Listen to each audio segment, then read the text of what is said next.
Се санираат штетите во Кичево по излевањето на Зајаска река, која настана поради обилните врнежи од дожд. На 60 семејства останаа без покрив над глава по втор пат месецов, повторно како последица на обилните дождови.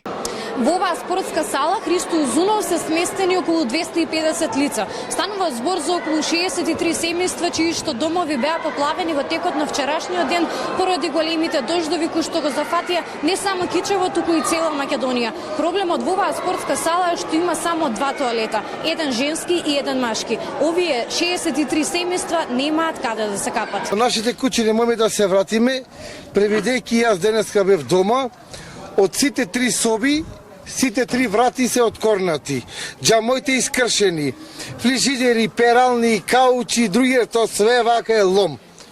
Значи, од мене ево што толку вака повисоко се познавам флека док имаше вода. И сега ја како прво мене ми е страх, тоа може да ме потклопи со све деца, со све фамилија. Овој пат беше многу вистински голема водата. И ние што моравме сме да напуштиме. Имате ли доволно ресурси, храна, вода, каде спи? Имаме, носат, колку што си можат ни помагаат, ни носат, тоа е од ним дужност, ние сме многу заблагодарни од ним. Са бајле е снимано, што прибедејќи не можевме 2 дена да влеземе во куќите. 2,5 метра вода надворешно.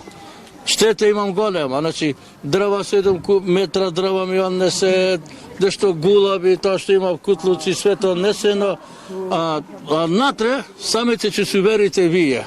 Еве ви доказ да видите сега во каква состојба сме ние. Градоначалникот најави дека до крајот на денот ќе биде обезбедено соодветно решение за надминување на состојбата за одржување на лична хигиена за лицата во спортската сала. Минатиот пат беа вклучени хигиеничарки од општина Кичево, значи оние што ни се на располагање, да зачистат колку што можат.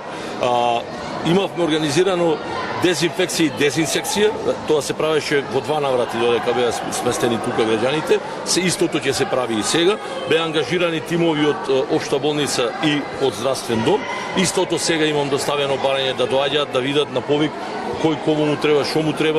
За сега не е познато до кога граѓаните ќе останат сместени во спортската сала. При претходните поплави тие останале во салата 1 седмица, но овој пат според проценките на властите можно е престојот да трае и до 2 недели, со оглед на тоа што штетите се поголеми. Надлежните служби тврдат дека на терен се работи со целокупната расположлива механизација.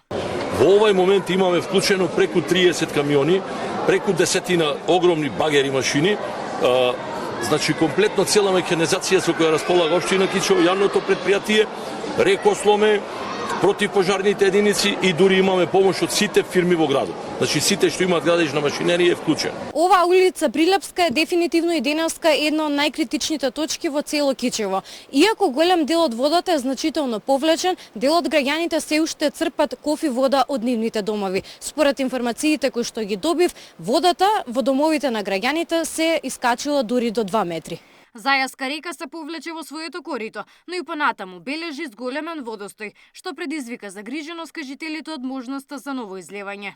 Потребни се кебиња, вода и храна за сите сместени во спортската сала.